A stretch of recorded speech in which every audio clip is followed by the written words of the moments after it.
Hello, I am Brennan Storr, host of the Ghost Story Guys podcast. I'm Joseph Comeau, the guy behind In Search of Ghosts and this fine podcast live stream or whatever the hell we call this thing we're doing now.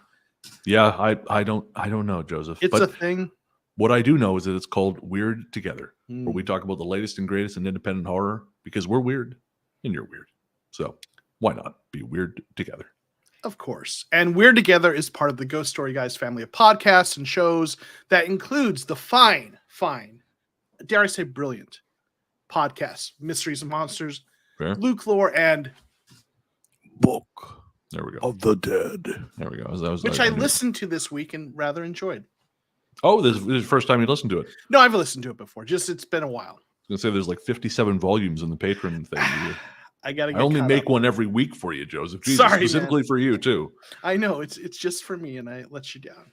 Monster. But we're glad to be here. We're joined by Rin Lemieux, who's joined us, also saying good evening, dear sirs. I'm sure there's a few other folks in there, but thank you, Rin. It's always good to have you hanging out with us. Yes, and I have to say, Joseph, we're here to talk about a very, very special film. Not the good kind of special, I'm sad to say. We are here to talk about the latest film from, I've been using the phrase, the ghost of Dario Argento, and that is Dark Glasses. Now, we don't have a trailer for this one because, well, frankly, it wasn't worth making a trailer for, but we will say Dark Glasses tells a story of a prostitute named Diana, who is being pursued by a crazed serial killer in the style of all great Italian gialli, not to the quality of great Italian gialli. Let's be clear. Let's be clear. But in the style of great Italian gialli. And at the same time, she manages to do a sick jump and murder some people in front of their son, and then sort of adopts him in as much as she is kidnapping. Can be adoption. We'll talk about it. That is the plot of the film, and you can perhaps understand why there was no need to do a full-on trailer because it's just not that interesting. But it is a lot of fun. We're really looking forward to talking this one, especially after Saloon, Joseph, which was so solemn and such a really great piece of art. Mm-hmm. And now we have this really great piece of, well, we'll talk about it. Yeah, a piece of something. With Saloon, we were talking about this before we went live. It was a great film, and for me, it was, just really a great conversation in terms of just really enjoyed it. It was very engaging. Yeah. Really appreciate getting to watch a great piece of film like that.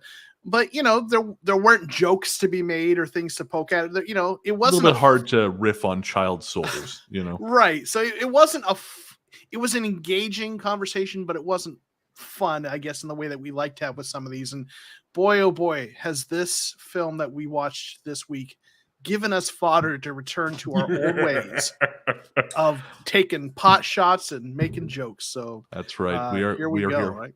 For all the cheap shots. But yes. Before we get there, of course, whenever you watch a movie, you don't just watch a movie. You take every movie you ever seen into that theater with you, or, my bed here in the room as I watched Dark Glasses. So before we talk about the film itself, we got to talk about our baggage.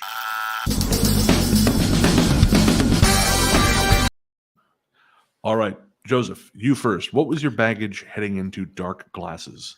I didn't have much. I wasn't familiar with the film or the director. I'm not as versed in film as you are. That's staggering to me that you weren't even familiar with it. I know this horror movies are kind of newish to you, but that you hadn't heard of Argento really surprises me. Yeah, I just don't have. Yeah, so I wasn't really familiar with it. I knew it wasn't going to be the same as Saloon. You kind of tipped me off that it wasn't going to be at that level. Yeah. But there was something you mentioned that and we'll get into this, the opening scene, that the sequence that you really enjoyed, and I actually thought that was interesting as well. We'll talk about that in the Talk to God. But that was really about it. As far as what I had for baggage, I didn't know what to expect. It wasn't as panned as your favorite Demonic. It had better reviews than that, so I at least had a little bit of hope there. I got to make some more of those stings. Here's but you to got the point. Yeah, I just finished my coffee, so I am full of both caffeine and rage. Demonic is such a better movie, but that's another conversation entirely. So my baggage going into this, I don't know that I'd say I'm an Argento fan. I know he's one of those directors who is, kind of had his heyday in the 70s, really in the 70s and 80s, I guess, mostly 70s, with films like Suspiria, Deep Red, Tenebrae, Phenomena. There are more. Those are the ones I remember off the top of my head. I'm not a massive fan. Like I love Suspiria. Suspiria is a masterpiece. I like Deep Red, not as much. I know a lot of people think that's his best film. I don't necessarily agree. I think Tenebrae is his best film. But I like his movies well enough. I find him a little creepy. For example, Suspiria is about a bunch of ballerinas in a school in Germany, slowly being killed one by one by what turns out to be witches. He wanted the film to be about little girls, little girl ballerinas. Yeah, and some really messed up stuff happens. And so when you start thinking, this is supposed to be happening to children, what the fuck is wrong with you? And then you realize that he cast his 16-year-old daughter in the film Trauma in 1993, and then had a scene where she gets fully topless and stares at the camera for an uncomfortable amount of time. And you start thinking, okay, I don't know if I want to invite you to my party anymore, Mr. Argento. And also, he hasn't really made a good film in a very long time. Like I think, oh man, what was his last film? Oh, my mic is a little low. Okay, well, let's see if I can't fix that a little bit here. And while you're fixing that, Derek's here. Hey guys, appreciate you being here, Derek. And said Hello, Argento Derek. was his first ever horror movie at age 5. Holy, that explains a few things, Derek. Now that you mentioned Suspiria, I haven't seen it, but I've seen it show up on lists, and it's noteworthy for its visual style and the really vivid colors and things like that, right? If I'm not mistaken. Yeah, very much so. Okay, so I have heard of Argento before. Okay, so Rin, there we go. I turned it up a little bit. I don't know how much more. I think that's a little bit better. So okay, good. So it's been a long time since he's made a good film. I think his last good film maybe was, oh crap, I don't know. I was watching the Stendhal Syndrome yesterday, and that was okay. But I think maybe Opera was his last film that was like really good all the way through. Maybe Tenebrae in 1982. It's been a while. I'm not a some people love Phenomena with Jennifer Connelly. I am not a fan. I think that movie is dumb as hell. But anyways, moving on. The last film I saw from him, the most recent one, was I think from 2002, called Dracula 3D, and that was exactly as terrible as that name sounds. It was brutal. So that was weighing it down. Again, I don't think he's made a film in 20 years, so this was a big deal. Also, I love gialli. So I love Italian giallo films, which are like non-supernatural crime films where often the kills are kind of shown from the killer's point of view. I'm a sucker for that kind of stuff. Films like What Have You Done with Solange, or Who Saw Her Die, The Red Queen Kills 7 Times, The Fifth Chord, all these brilliant Italian films from the 70s that were hyper violent and hyper stylized. Blood and Black Lace is another one. So I'm a big fan of those. So, and I think that's why I felt so kind of favorable towards the film, despite the fact that it's a big flying dookie biscuit, as we are going to discuss. And I guess we will discuss that in the Doctagon. Welcome to the Doctagon. 2 men enter, 2 men leave. All right. Derek, I'm really curious to know which Argento was your first horror film. I'm assuming Suspiria. That's my guess, but let me know in the comments. I am curious to know. I'm Nick is here. Just want to say, hey guys, first time tuning in. Hope I'm not too late. You are not too late. We're just getting going. We just entered the Doctagon. I'm gaming, so good to have you guys talking in the background, keeping me company. Thanks for sharing your time with us. Big fan. Appreciate you hanging out with us. Hells yeah. Thanks for hanging out, man. Thanks for listening. Honestly, you don't want to see this anyways. Joseph's fine. He looks great. I always look like that kind of hefty the hefty Cenobite from Hellraiser. The one with like the weird teeth. So yeah, no, you're not missing anything on this side. Nice. Speaking of which, you're lucky I didn't ask you to watch that. I did watch it. Oh, you did? One on my own. Interesting. What'd you think? I mean, I've seen the other ones, and not, the original ones. I mean, I thought it was fine. I thought it was the film work was interesting. The visuals were interesting. Maybe the story needed a little bit more, but it was fine. Interesting. Yeah, I was not a fan. I mean, I didn't dislike it terribly, but I really respect. I don't know if I like them, but I respect Hellraiser 1 and 2 because those films really bother me. Mm. There's something about them that bothers me, and I think there's this trend. And I know this is not the Hellraiser show, but there's something I felt like transgressive about the world that Barker created. Yeah.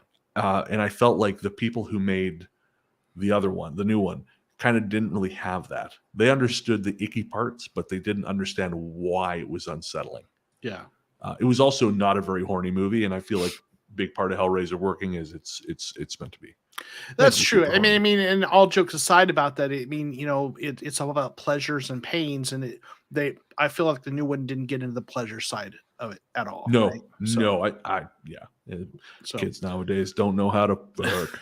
Derek answered your question. The first film was Suspiria. Suspiria, called it. It was a double feature with Umberto Lenzi's Eyeball. Eyeball. I don't know that one. Umberto yeah. Lenzi. Oh, okay. That's awesome, man. I think the first Italian horror film I saw was either Suspiria or Lucio Fulci's Zombie. One of the two. But anyways, we're not here to talk about that. Yeah. Joseph, let's start us off here in the Talktagon. Your thoughts on the story of Diana running from the serial killer with her little sidekick Chin. Well, I'm going to get us started by talking about something that I mentioned earlier in our show tonight. That opening sequence, right, with driving and then going to watch, the eclipse, and you had mentioned that you really liked that opening sequence. So I was watching it with some interest, and I thought it was a nice sequence. I thought it was interesting, well shot, edited nicely. The problem was it belonged in a better film. Yes. It was this really interesting opening sequence. To me, it was the kind of opening that was befitting more of a highbrow art film. And it set up sort of this expectation, at least, if you don't know what's coming or don't have any idea what's coming, of a film that's going to be really like, what kind of film starts with this random sort of thing? Well, it's usually a film that has maybe some really great storytelling in store and some interesting ways of doing things. And, it set it up, and the rest of the film just failed to deliver on the level of writing, storytelling, and imagery that opening sort of signaled. So it's tough. It was like, it was like a really a nice chandelier in a broken down house. It just, I'm saying? I mean, it was such a nice opening, and the rest of the film didn't live up to it. It's like the McDonald's in Victoria downtown that has a chandelier in the lobby. It's like, yeah, we're gilding the lily a little bit, trying to distract you from the fact you're just eating pig lips and assholes. The opening scene is almost completely disconnected from the rest of the film, because the only thing it really establishes is that our heroine is a fucking moron, because she goes into a park where everyone is staring at the sun through glasses which are about a mile thick, because that is the only acceptable way to look at the sun, and she just, like Donald Trump, just looks up unadorned at the sun. And that scene has nothing to do with anything else in the rest of the film. Except, I will say, because Diana is a prostitute, and I want to make it clear right now, we're not going to be taking pot shots at that, just in case anyone's curious. I have friends who are sex workers. I am fully in support of decriminalizing sex work. I don't have a problem with it whatsoever. Consenting adults, of course, don't give any but the children bullshit. Not you, just generally. But anyways, so just get that out of the way. But the first person that Diana hooks up with, he basically is telling us how we should feel about her. He says, you're so strong, you're so smart, you're so independent, a man could fall in love with you. And I realized they had to do that because it just made her look like an absolute ding-dong by having her staring agape at the sun. So, it was baffling. And I know the critic, was it Brian Tallarico? Whoever reviewed this film for RogerEbert.com, he basically said you can watch that sequence and turn the rest of it off. But yeah, I don't think he's wrong. Yeah. No, I think you're right. And I think what you just talked about with in terms of destigmatizing sex workers, I think that leads into kind of my second point here that I think is apropos to bring up here. For all the negatives we're going to say about this film, and we're going to take some shots at it. It did present a sympathetic view of sex workers. It didn't take, I didn't feel like it took pot shots and cheap shot jokes at sex workers. In fact, I think it represented kind of sympathetically, some of the shit they have to deal with. You have the guy who was roughing her up because she wasn't willing to do what he wanted to do, right? And then she had to kind of fight her way away from that. And obviously, the guy who smelled like dog shit, and wouldn't take a shower, and then told her off in some not so nice ways. And then, listen, if you've seen that, we're going to spoil this film. If you're watching this, sorry, ended up being a serial killer and trying to kill her. And that was just some of the shit she had to deal with. So I felt like they presented her sympathetically, and they also didn't, in my view, go with some of the cliche stereotypes of her living in, some kind of really rundown,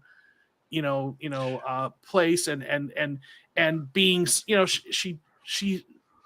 aside from, she could have easily been a clerical worker in terms of how she conducted herself. So I thought it was refreshing to see a depiction of sex workers that was not stereotyped. Yeah, I agree. Yeah, they could have depicted her, sort of being trafficked or being victimized, and she wasn't. She had a nice apartment that she paid for herself because, if you do it right, it can be a lucrative line of work. And yeah, to be honest, the sex workers I know, because I have some friends who have kind of moved in and out of those worlds, and they liked it for whatever that's worth. I mean, and I think if you can compartmentalize yourself, then sure, go for it, right? But as you say, usually it's not depicted, because I think it's still depicted, even if a film depicts a prostitute as someone who works for themselves and is successful, I think they still have to slip in at that sort of like sense of regret about the whole thing, and conflict, and she wants out and she wants to become, I don't know, whatever.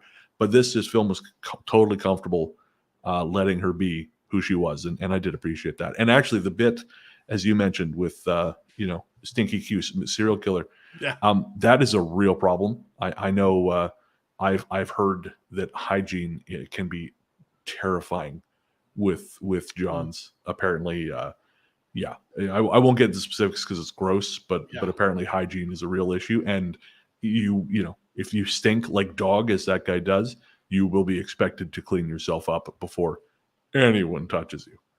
Interesting. Rin asks, is that Paula Hollywood? I don't get the reference. Do you? I'm not sure who I'm guessing from one of the images. Is that Paul Hollywood, or is that Paul Hollywood?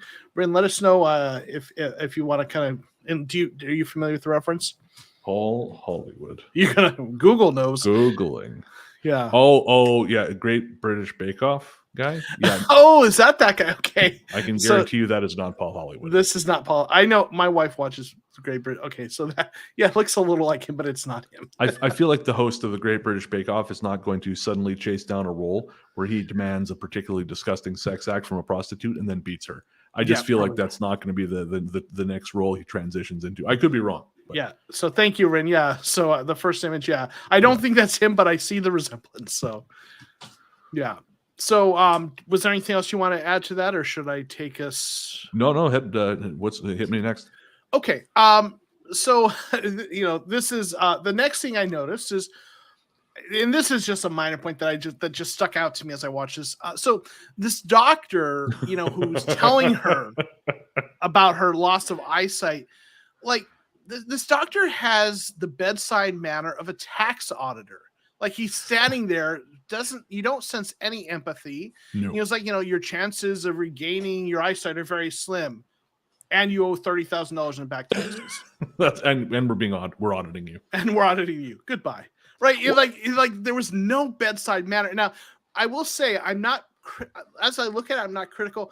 I think this was a choice by the director to create something uncomfortable, but I'd like to hear your thoughts on that.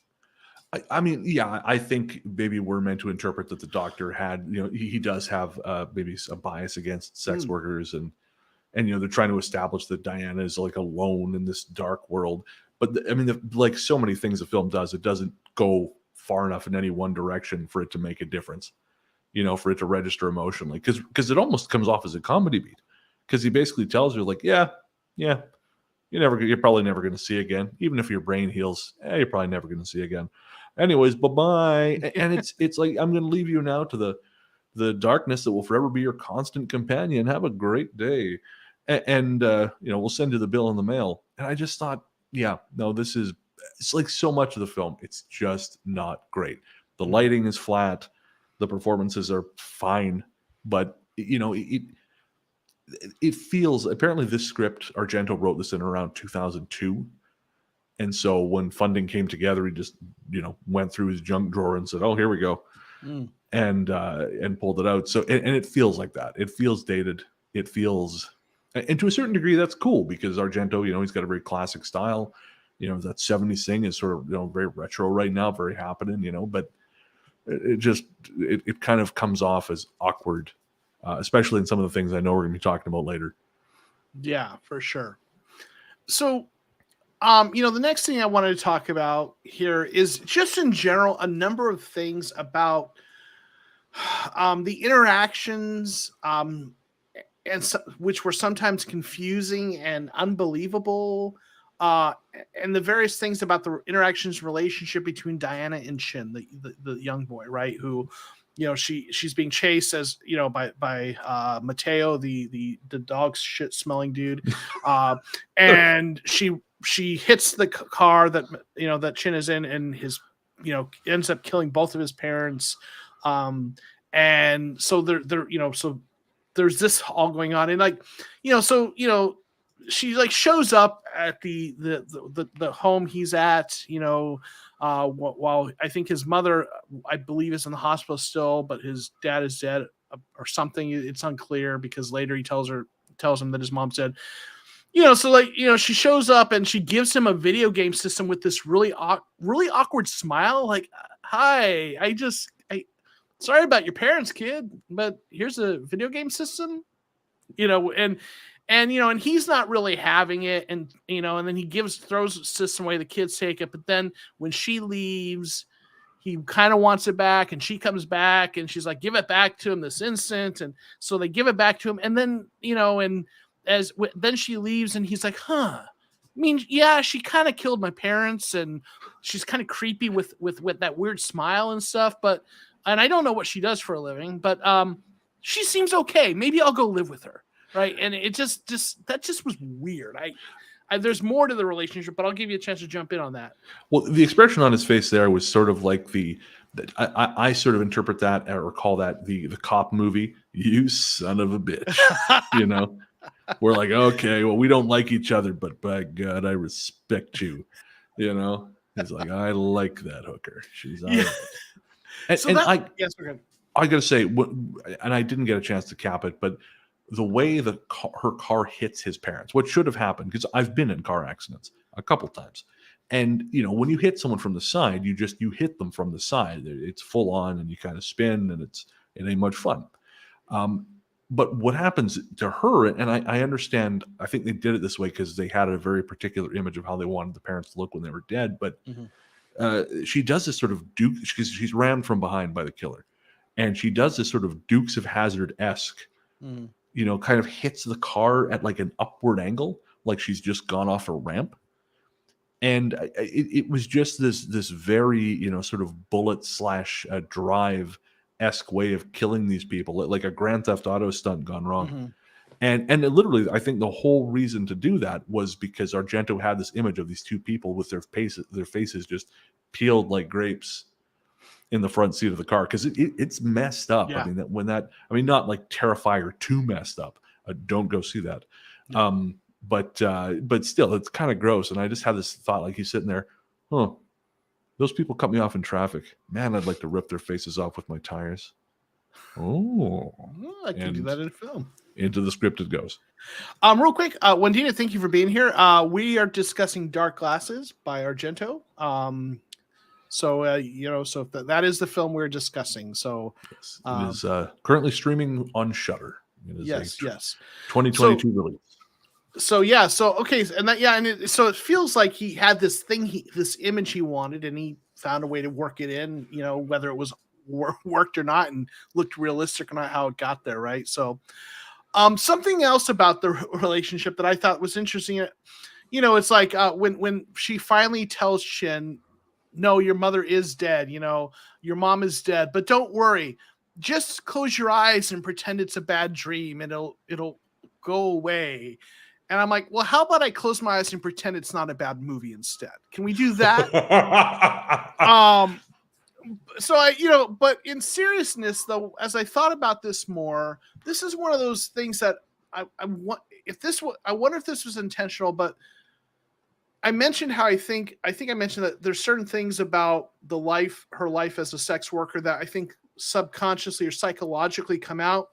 And then I was wondering, when we're faced with uncomfortable situations, trauma, and when we're faced with someone who's dealing with trauma, and we don't know, a lot of times people say the stupidest shit because they don't know what to say. Sure. It'll get better. And whatever. And a lot of times when we do that, we will pull from what we know.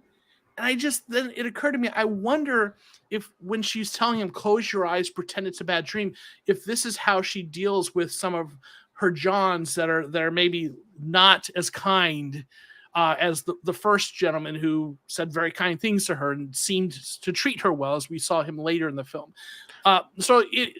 When that struck me, that was one of those things that I'm going to give the director credit that maybe that was intentional, and that although they didn't explain it, which, maybe sometimes it's best if you don't explain those things, let them be. Maybe that was an interesting note that he struck, one of the right notes he struck in a film that is otherwise a bunch of botched chords, So I don't know. What do you think about that? I mean, I think you make a great point. I think it's very possible, probable, really. But again, so many other things in the film, it was half-assed. They didn't take the time to, maybe a throwaway line where she mentions "Oh, this is how I cope." When things are not going the way I want them to go, or when they go badly, this is kind of how I cope. But we never get a chance to set that up. So instead, we're just watching this poor little kid finding out. Not only is he on the run from a stinky serial killer, but he finds out that his mother's dead. And she's like, no, sleep. It'll be over soon. No, it won't. Son, you can open your eyes. They're still going to be dead. Yeah. I got bad news for you. And Yeah. so it just, like so many things, it kind of functions as a comic note, there's a scene where, of course, they're being chased towards the end of the film. And, she wanders into some kind of, electrical bunker that just happens to be out there in the Italian countryside. And she smashes a lamp, which I assume is for her leveling the playing field, so the killer is also blind. But the scene is so badly lit, it looks like she smashed a lamp, but there's still light everywhere else. Mm-hmm. And again, it's an unintentional comic beat. She thinks she's now in the darkness, and it's still pretty goddamn bright. Mm-hmm. And that accomplishes nothing. She never uses that darkness. She eventually just, Chin turns up, they blindly wander outside, and then the killer just happens to stroll along and find them. I mean, that was like a wasted scene. It felt like that he needed to kill 2 minutes, 3 minutes of film to stretch it, and so let's throw that in. Yeah, and I think with the whole with Chin, the worst thing about waking up from his dream is he wakes up from that dream looking at a bad impression of Renee Zellweger, right? So I don't know, man. I've woken up to worse things than that smile. Okay, so that's fair. That's fair. Let us not cast too many stones. Yeah. So, that was the last thing I had about the relationship. There was anything you wanted to add about the relationship between those two? Oh, between her and Chin? Well, just the fact that she essentially abducts him, because he's at the home, and it's run by nuns, so it's awful. And if you think, Brennan, that's really anti-Catholic of you, I suggest you look up The Keepers. It's on Netflix. You'll learn some stuff. But so anyways, she goes to meet him, and he's really unhappy, and he's going to be adopted out to a family. He doesn't want that. And then she just kind of sneaks, or I guess he sneaks away and finds her because she left her card with a nun. Mm-hmm. And she just sort of lets him stay. and then lies about the fact that he's there. And I thought, well, what's the end game here? Mhm. You know, at some point, you can't just keep him in the attic feeding him fish heads. Like, he's going to have to go to school, right? Yeah. That's just expected.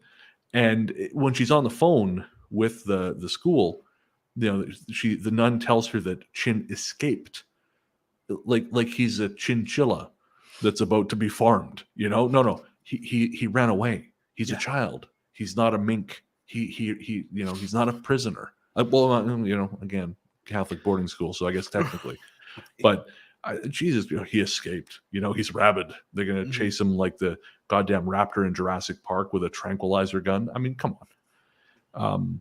So it was a very odd relationship. Although I did think it was cute, the one thing they built in where she explains to him that she's a psychotherapist or something, and after he sees her leaving with her first John, he says, "Oh, I have a cousin who does this too. She's a psychotherapist. She also has a pistol. She makes a lot of money." And I thought that was kind of cute. You know, just the euphemisms kids will use. Right. Yeah, no, that was clever. So there, you know, some of the other points I want to make were there's just a smattering of things about this film that were bad. And a collection I would of say there things- are a smattering of things about this film which were good. Yeah, and everything else is bad, right? Correct. So there's a collection of things that to me I describe them as eye roll worthy, right? Kind of Right. writing, directing, and visual effects. So you know, the first thing about that, the first of those that we're going to kind of mention is all right, you know, Jerry, the officer. Yes, Jerry, standing in the middle of the street shooting the van isn't going to get you killed. You know, like maybe move. But then it gets worse. He gets hit by the van, and then his partner is like crying over him. And listen, I get it. They work together, but like someone just killed your partner. Maybe have your head on a swivel. Like figure out what's going on with the murder guy in the van first, and then deal with Jerry. It just, you know, to me, that's just, it felt like bad writing. Police officers are, you know, officers of law are going to be much more alert and aware, even in, you know, situations like that, I would think. So that just kind of was a weird note. That's funny because I have a friend who's a police detective, and when he was just getting started, the film End of Watch came out. Mm-hmm. And I don't know if you guys haven't seen End of Watch. It's a film directed by David Ayer from, I want to say, 2009, 2010. It's actually a very good movie. But, you know, right at the end, a couple of the two cops one of the cops gets shot because he's grieving his partner. And that was exactly the complaint that my buddy, because he went to a big, like, organized screening of the film. He said, no, that's, you know, that would not happen. You know, you would not spend your time pining over your partner. But I guess that just comes down to, you know, we need the script, we need the plot to do certain things. Mm-hmm. I will say, though, not only is it insane that the cop stood there for 16 days shooting at the approaching van and apparently never hitting it. Right. Like, I guess the Avis or Hertz that they rented the thing from said, you will not damage this van or we're charging you. And they could not afford that. But honestly, the only point at all those cops serve was to have that scene, because they only turn up one scene before. We have no connection to them. Mm-hmm. They turn up because apparently they need two detectives to chase down an escaped kid from an orphanage, and then one of them just goes all crazy and like basically breaks into the house of the blind woman, forces past her, and does a warrantless search, which is awesome. Right. But that's literally they turn up, they make noises, he violates her civil liberties, and then he gets run over by a car. And I mean, good. But also, there's no purpose to it. It's just like again, well, we need scenes. Well, shit, you know, because they had two detective characters earlier, and then they just who were two men, and then they introduced this male and female detective, only to kill them off immediately. Mm-hmm. It's like he forgot what he was writing partway through. You know, he sort of dozed off, or he got high or drunk. And he's like, oh, right. Yeah. You know, it's like he was writing the script in his refractory periods. And so he would just kind of like, when, you know, whatever electrolytes he hadn't already blasted out, he was trying to, you know, remember what did I do? I forget. You know, and I think it's interesting you mentioned that, because when I first saw them, in my notes is like this cop is acting suspicious. I thought they were maybe posing as officers. That would make more sense. It would make more sense. And when I think about, okay, why were these officers introduced? I mean, essentially, what they were is sort of a MacGuffin, is to introduce suspense or threat, some sort of threat that she's going to get imprisoned or something. But it felt very ham-handed and impotent, because it's like he had, and there'll be a few other things I'm going to mention in a few moments. The director, it seemed like he had to try to resort to these attempts to create suspense, because he really did a shitty job of creating it with the antagonist. Right. Yeah. I mean, like, yes, this guy's chasing in a van and he's this serial killer. And yes, there were some murders, but like for some reason, even though there were violent murders in the film, something about the way it was set up just didn't create a sense of threat or fear or suspense. And like and he, and I'm guessing he wasn't trying to hide who the murderer was, because there were, like, we know who you are, dude. Right, like, we know you're the guy that smells like dog shit. We get it, okay? So he didn't do a good job with suspense, because we saw shots of the murder and there were dogs around, and he said when she first met him, when she told him to take a shower, he said he had been working at the kennel. It was just, so I just feel like the director didn't do a good job. If he was trying to conceal who the antagonist was, he did a piss poor job of that. And either way, something about it did not create legitimate suspense or fear or threat, at least in terms of the emotions of that. So it felt like he had to, throw some cops in there who you might think are not really cops, right? And, and this leads to one of the other things, like, okay, that doesn't work.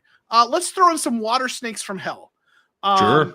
And, while we're at it, let's make these tiny snakes turn into constrictors and somehow get around her. Like, nothing about those snakes' movement or actions was natural. I'm sorry, a snake that size, that's not a big snake, not a huge snake, right? It's medium size. It's not big enough to be a constrictor. Braggy. I'm sorry? Braggy. Right. Yeah. But like that snake that size is not big enough to be a constrictor threat to a human. If it has venom, it's a venom threat. But a snake that size isn't going to get around. It's not going to get. Nothing about those snakes look natural. But even if they did, this is supposed to be a crime suspense, and then you throw snakes from, like, these water snakes from hell, because you can't pull off a suspense film with Mateo, so you throw the snakes in there. It felt like flailing and impotent. Oh yeah. I mean, so for folks who didn't watch the movie, like you, Chin and Diana are fleeing from Stinky Dog Killer, and they end up stumbling into apparently like a snake's nest in a lake. And the snakes I thought the snakes were going to turn out to be venomous or something, because they're bit a whole shitload of times. Mm-hmm. And they really hyped that up, and they're biting us, and I thought, okay, this is really going to go somewhere. And then really it's just, no, man, that sucks. Oof, ouch, dicks. So that it really doesn't go anywhere. Yeah. But going back to the lameness of the killer, and just how flat everything is, I recently watched Dario Argento's Opera, for the first time. I think it's from 1987. It's not amazing, but it's solid. It's, again, pretty good giallo. But to illustrate the difference in trying versus, in the two films. Now, of course, Opera was made at a different time in film history. Budgets were higher. Argento's career was much higher, so he was getting more budget, so he could do more complex shit. But the killer in Opera is picking off the members of this opera one by one by one. And at one point, they established that the killer attacked some of the ravens, or the crows, that are meant to be used as part of the production. While committing a murder, he killed several of the crows. And they keep saying that crows don't forget. You fuck with a crow, it will remember. And so in the climax of the film, or what should be the climax, it goes on too long afterwards, they're in the opera, and someone figures out, I know how we can identify the killer. Let the crows out. Crows don't forget. And the crows zero in on this dude, and they literally pluck out his eye, and then he has to run because he has been exposed. The crows remembered, and so that you've got setup and you've got payoff. and it's quite grand. And again, you can't always do grand. Budgets aren't what they used to be. But just the fact that enough thought went into that to put together, set up, and pay off. Whereas in Dark Glasses, you've literally got the killer revealing himself by saying, "It's me, Stinky Dog Man," and I'm pretty sure that's almost verbatim. Yeah. Like I don't know if you've ever, like if you've ever exposed your flaccid penis to someone, and it's just like, there it is. Yep, here we are. That's what that reveal is like. It's just like like a sad elephant. It's just. It's very dispiriting. It's, again, I liked the movie. I found it entertaining, but if you sort of look at it within his larger catalog, it's a little sad, dangly ding dong. So I'm just updating a sign. Can you read this? Days since a penis joke, 67. Now it's 0. Oh, there goes the pizza party. Yeah. So, great, Bren. Thanks. You ruined it for everyone. If I didn't have lowbrow, Joseph, I'd have no brow. Nice. Okay. Yeah, I mean, it just doesn't work, right? And in general, the practical effects I felt like didn't work. I don't know if this is his style or not, but like the filming of it was flat at points, but it wasn't horrific. I mean, there was not the camera angles were interesting, I thought, at points. The lighting needed some work. The acting wasn't the worst, but like the visual effects and that were involved in this. The practical effects were like 3 notches below everything else. And that's a low bar to begin with, I guess you could argue. Yeah. But especially like the dog attack, right? When Naria finally comes, it's like, sit, attack, snack. And like, if you watch the scene, that looks like that is got to be a hand puppet, just kind of gently. It's like absolutely a puppet that on is the whatever it is. And then when they do show scenes of the dog like trying to rip it out, it just looks like a dog leisurely like eating some taffy or something. Like it just I mean, literally watch it again. It's just like he's just, you see his head, he's pulling this stringy something that they made to look like, viscera, and there's no anger or aggression or intensity. It's just, oh, look, peanut butter. That's just what it feels like. So like the practical effects were shit on this. It just didn't work, in really in any way. So yeah. Like part of me, I want to say that's a function of budget. Although at the same time, the film I mentioned earlier, Terrifier 2, which is like a 2.5 hour long slasher film that has a kill so brutal that people are throwing up and leaving the theater. It's a movie so brutal that I won't go see it. But that was shot for $250,000. Yeah. So if you can pull that off, then I feel like the master of Jolly maybe could do a little bit better. Although Derek, you can bet if you're still watching, you can back me up on this. I actually think that the kill in this film, the dog picture Joseph showed, I don't think that's any different than the dog kill in Suspiria, because there's a dog kill in that where actually a blind guy is mauled by his own seeing eye dog, and I think. Part of me thinks that's an intentional choice because it just sort of this all kind of harkens back to his glory days, it just worse in every possible way. It's like Ebert once wrote about Last Tango in Paris, which is bad because that girl was not well treated. But he says that revisiting Last Tango in Paris decades after seeing it for the first time is like visiting an apartment you used to live in. It's a lot smaller and less impressive than you remember it being at the time. And I feel like this is a little bit like me trying to put on clothes from high school. Yeah. It's bulgy. It does not look good. One wrong move and the whole thing is just going to tear apart, and everyone's going to be very embarrassed. And so I feel a little bit like that with this. I think it's maybe, I want to say it was intentional, but it like so many other things in the film, it doesn't come off. Yeah, that feels self-indulgent. I am this director, and this is what I did 45 years ago or whatever, and people love that. So I will do something that looks like that, and even though it's completely out of place in where filming is at now and what's available now, but I will do that because that is my trademark, my whatever. And I'd like yeah. I just want to jump in. This is the guy who shot his 16-year-old daughter topless on film and put it in a movie. And then 2 years later, had her play a character who is assaulted on film and put it in a movie. So I don't know if we necessarily should be surprised by self-indulgence here. Yeah. And and I think and Derek saying, yeah, that's what I was thinking. It was like he was saying, hey, remember that time I did this and it was much more impressive, right? Yeah. It's You shouldn't do that. Don't remember when my dick was great. Remember that instead of looking like Damn it, Bren. It's still the same day, so you don't have to make any changes. Okay, but yeah, doesn't look like it's like someone put Snuffleupagus in the dryer.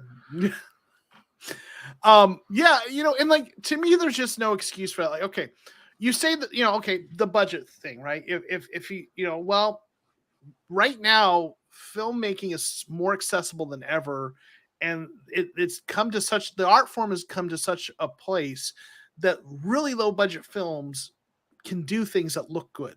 And if you can't pull it off, there are ways to do these kinds of scenes without having to show that, right? I was going to say Adam Green. You could have gone. Sorry, but Adam Green, he shot Hatchet for Victor Crowley for $400,000, and that has a plane crash in it, and several very, very it's a horror comedy, so it's very over the top, but very graphic kills that look, all of them, better than this. Again, that was $400,000. I think he shot it in 12 days, 11 days, something like that. So no, you're right. There's no excuse. I think Derek. I think Derek was close to the mark. I think it was. Hey, remember when this was a good? Like they made me money to give this to you. I'm unless if I find out this was like a $30 million budget, I'm just going to assume money laundering was involved. But yeah, it was. The whole thing feels just kind of perfunctory. I think because it's like if John Carpenter was suddenly to just come back and say, hey, I've got a new movie coming out, and everyone goes to the movie theater and we're sitting there, we're waiting, and it comes on the screen and it's literally just him like holding a Michael Myers mask and going, huh? Are you scared? Yeah, pretty great, huh? Remember when that was good? Yeah. And then on the way out, he just dick slaps every single person walking out of the theater. I just feel like that. I got your money. That's all I care about, buddy. He's got it over his shoulder like the Grinch. Like that would be this. I just think a lot of it was, it's the first Dario Argento film in 20 years. That's why I watched it. But I felt like it was not going to be great, and yeah, I was not wrong. Again, I enjoyed watching it, but it is objectively bad. Unlike Demonic, which is objectively great, and you have brainworms, this is objectively bad. Sure, Bren. Yeah. So speaking of bad, I think the end, it didn't end either. The end of the film. Like, okay, so what this closing line, Nuria, you're the only friend I have left. Like, it's like they couldn't decide whether they wanted to go with a full-on happy ending, right? Where somehow maybe she adopts Chin and whatever legally, or even they keep in contact, or with a tragic ending where something happens and she dies. So they go with like the depressing one. Well, I guess I'm going to go home to my apartment, microwave myself something to eat for dinner, and listen, not watch, to Matlock reruns. Like, that's like they went with like the lame, bored, depressing. Like commit to tragedy or happiness, but don't give me the I'm like the emo kind of ending or whatever. I don't know. What were your thoughts on that ending? No, you're right. It's what I watched something recently. I watched the film Lake Mungo, which a lot of people talk about as sort of this lost, brilliant ghost story. It came out in 2008. It's a found footage film from Australia, and I finally managed to watch it because it's not available here in Canada. but it was streaming for free on Tubi. And it's fine. It's creepy in some places, but some people talk about how devastatingly sad it was. And I really didn't think that. I didn't feel like it earned that. I feel like it kind of went, sad. You're sad now, instead of actually earning that, And I kind of felt that way about this. They're going, hey, you really like Diana, don't you? I mean, I guess. Maybe. She's all right. She's got some crazy eyebrows going on. But, sure, she seems fine. Well, aren't you sad that she's alone? I don't know. Her life was fine before. Her and Chin didn't really have they were together for 2 days. I don't, what she's, I'd rather have the dog than a kid. She's got a dog now. She didn't have that before. And podcasts. I mean, the film looks like it takes place in the 70s, but it's a modern film. She has an entire library of podcasts. She can listen to Joe Rogan. She can get radicalized. She's really got tons of options. Yeah, I think, so it was very unsatisfying, and not even I get that avoiding fan service in terms of films can be a good art, part of art. Like don't give people exactly what they think or want, but what people want is a happy ending. So give them a tragedy. If you want to throw a curveball, give us a straight up tragedy, not a or spend more time building the relationship between the two of them, showing that, hey, I much prefer living this way instead of living alone.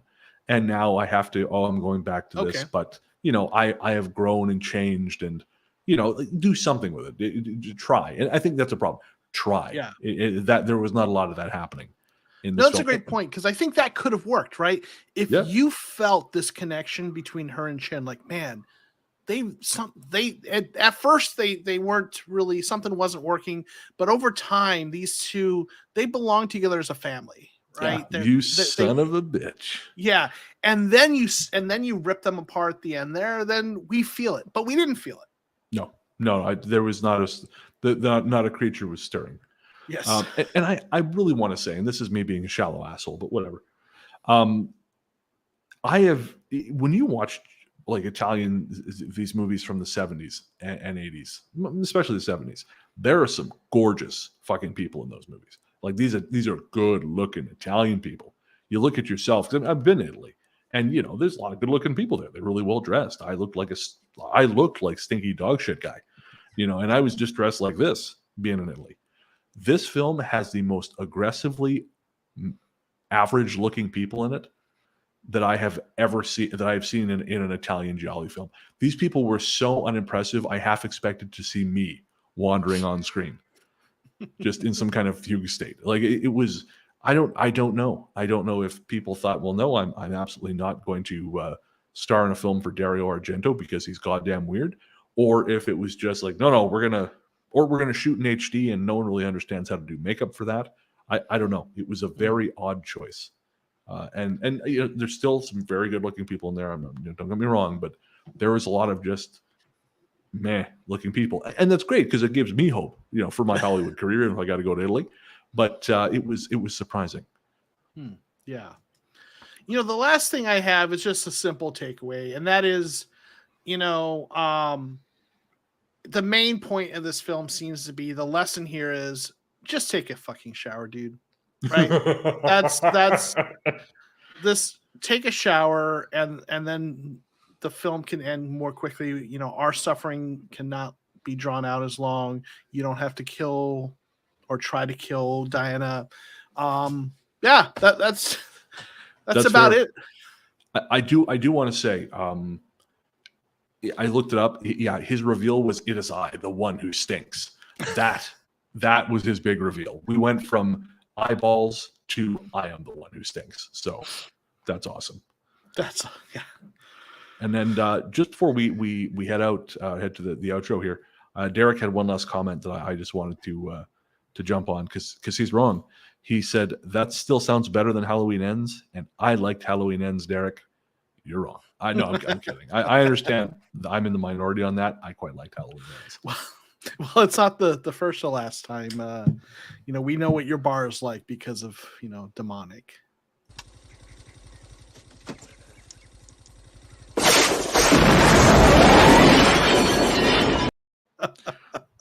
I put a bunch of those. I turned those into GIFs and put them on Twitter so people could just take them and use them. But I took out the part with your face, although I desperately wanted to leave it in. Well, I appreciate that. I prefer not to be a meme if that ever, kind of goes viral. What a saint I am.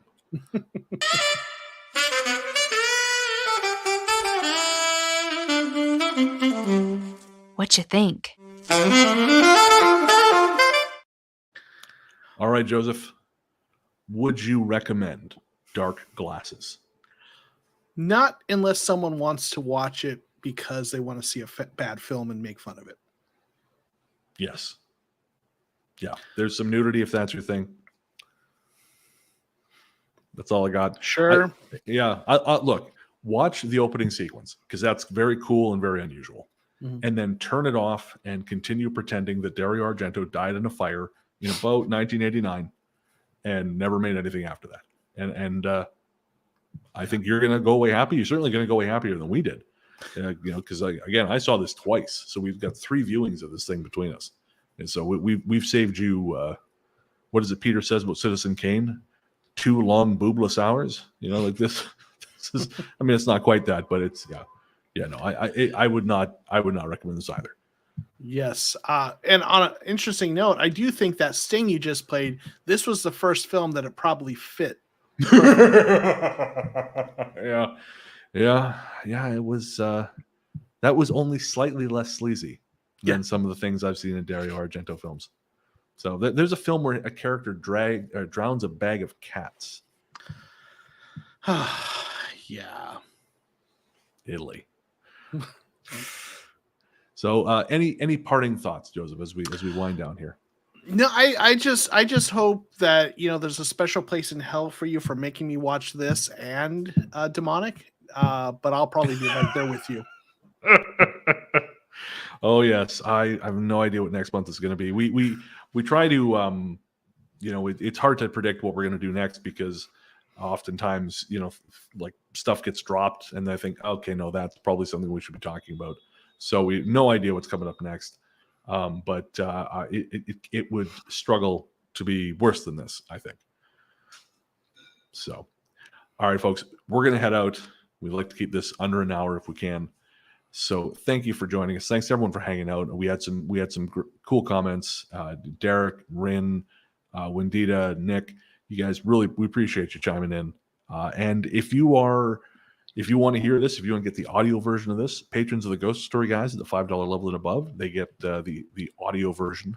So you don't have to look at our mugs. If you want to hear all the details, you can find more about that at patreon.com/ghoststoryguys. Joseph, where can everyone find you online? You can find me on Twitter at Comeau13 or also at ISO_ghost. Obviously, you can find me at Weird Together on YouTube.